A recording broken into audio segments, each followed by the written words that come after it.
Emerson says in his essay Intellect that the hardest task in the world is thinking.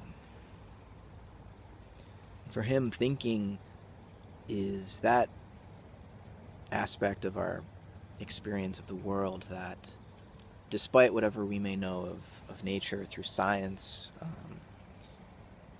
thinking is that aspect of the world that, at least as we experience it, appears free. When the human being thinks, the human being is free.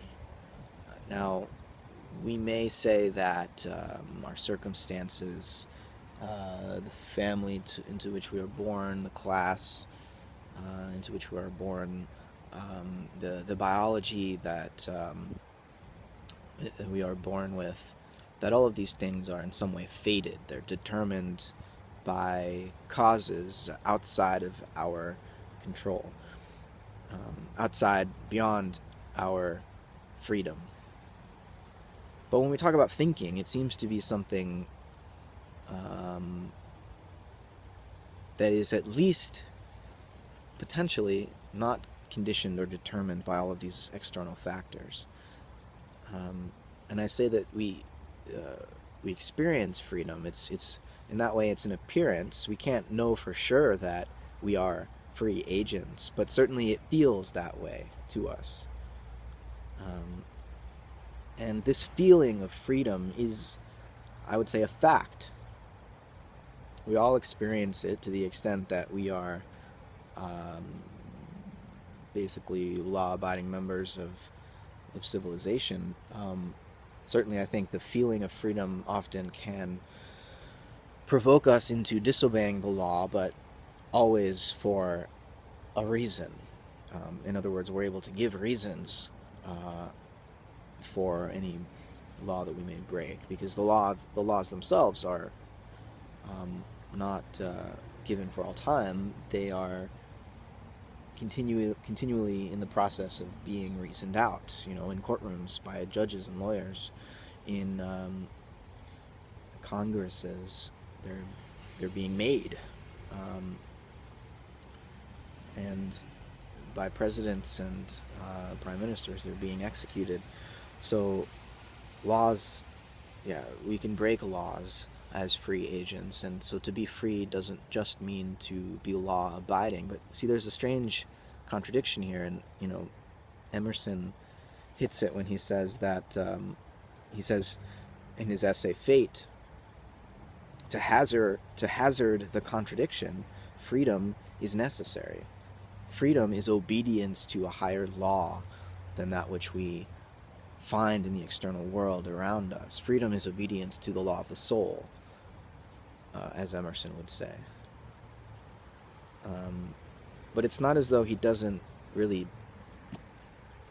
take in and appreciate the degree to which the world around us seems fated, that in some way there's a heavy dose of contingency, of the accidental, the purposeless. Think of a natural disaster like the earthquake in Libsyn several hundred years ago. That it just devastated the city of Libsyn, destroyed churches and hospitals, and then after everyone finally thought it was over, when the shaking stopped, tsunami washes ashore, and just this seeming cruelty of nature or of God. There seems to be something fated, right, that's undeniable. And someone like Emerson, an idealist like Emerson, or someone like Leibniz, who was caricatured by and parodied by Voltaire in his satire Candide.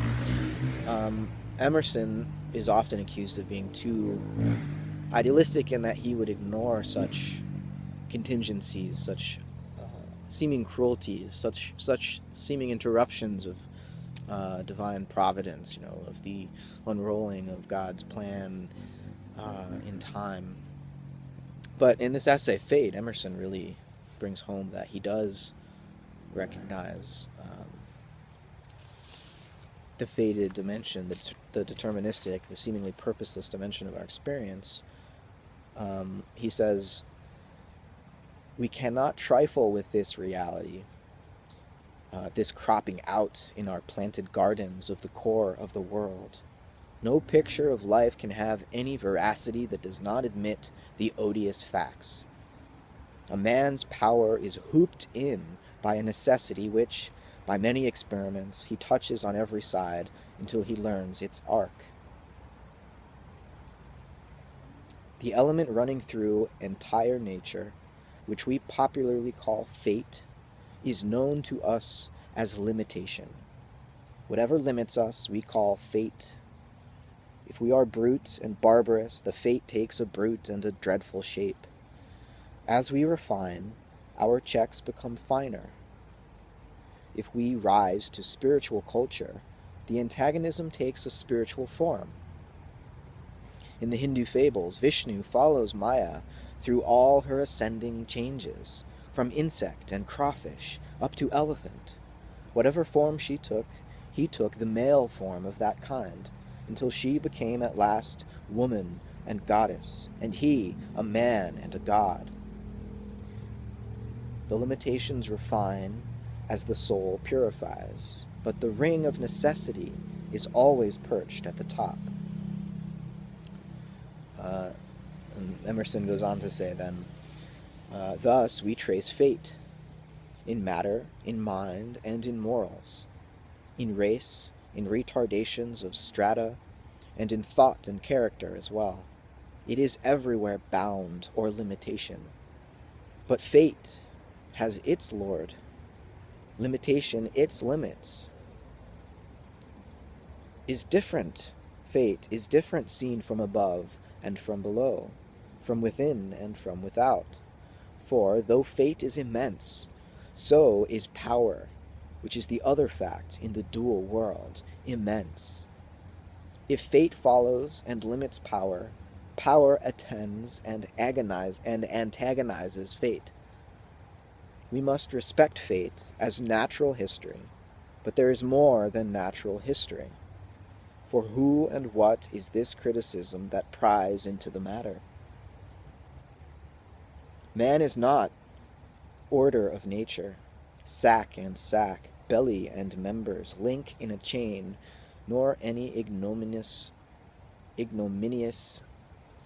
baggage, but a stupendous antagonism, a dragging together of the poles of the universe. He betrays his relation to what is below him, thick-skulled, small-brained, fishy, quadrumanous, quadruped, ill-disguised, hardly escaped into biped, and has paid for the new powers by loss of some of the old ones. But the lightning which explodes and fashions planets, maker of planets and suns, is in him.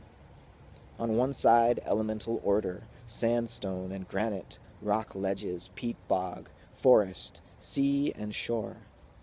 On the other part, thought, the spirit which composes and decomposes nature.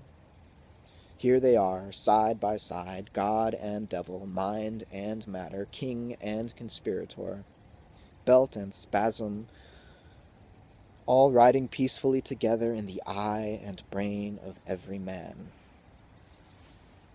So, it's hard to follow Emerson, he's so eloquent, but he's saying that the human being is not of the order of nature. He thinks that there is this duality, or perhaps a polarity, between cosmos and consciousness, or between nature and the soul, or between matter and mind, and so on. But that there's a sort of dance unfolding between the two, such that they are, as we would say in philosophical terms, they're internally related, so that they aren't separate substances, mind and matter. They are interpenetrating players in an ongoing drama, Vishnu and Maya, and the evolution which unfolds as they play together. nature isn't determined by laws, just like human society isn't determined by laws. Laws help to shape what happens in nature, but laws are really more like habits.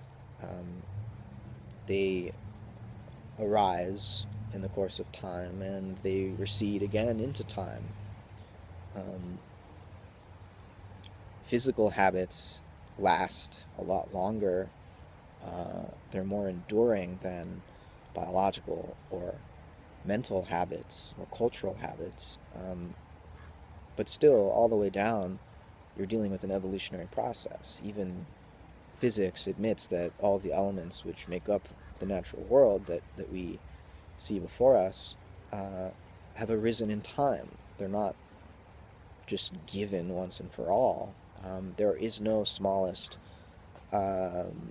material body or particle that obeys some set standard. I mean, we have these so-called these constants, and that are finely tuned, and I don't know how many. There's 9 or 11 or something of them, or maybe there are more than that.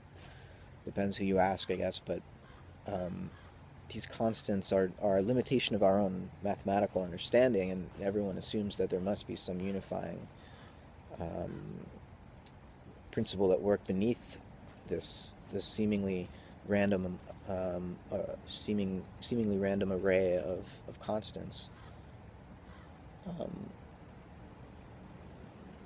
You know, the world seems to have an infinite resolution, and no matter how closely we're able to look at it, it continues to recede away from us.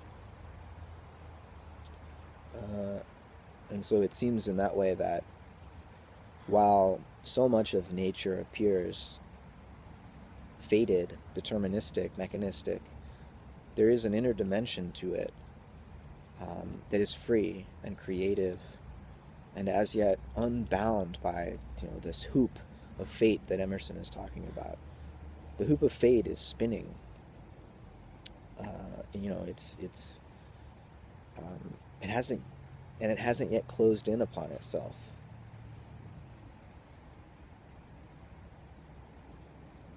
Freedom meets resistance, certainly, and it is through the resistance that difference appears, that evolution occurs, speciation, that the one becomes many. The one meets resistance, and freedom and determinism, nature and soul erupt then to dance with one another. Or at least that's what thinkers like Emerson would have us believe. I'm not sure what you think.